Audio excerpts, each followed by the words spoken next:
Alors dans cette maladie, ce qui est très tabou, c'est la durée de vie des patients. Et donc le choix aussi de ces patients de ne pas aller au bout.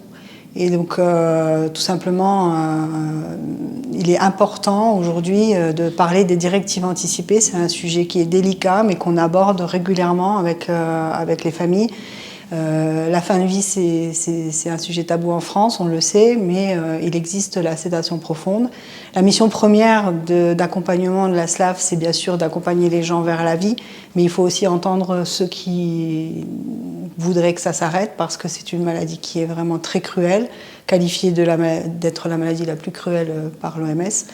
Et donc, cette fin de vie doit être accompagnée, doit être comprise par l'ensemble de la famille. Ça reste le choix du patient, mais c'est un choix qui doit être accompagné. Donc c'est la dure mission de la SLAF d'être là pour les familles, les patients, les aidants, pour prendre ces décisions et être accompagnés correctement.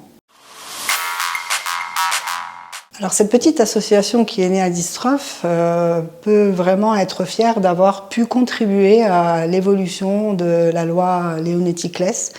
J'ai été auditionnée par les 185 citoyens qui avaient la lourde tâche de plancher sur la loi de fin de vie en France. Et donc c'est pour nous une vraie fierté d'avoir pu apporter notre témoignage, sachant que notre famille est quand même concernée par cette maladie depuis 5 générations et que j'en ai accompagné quand même plus d'un vers la fin.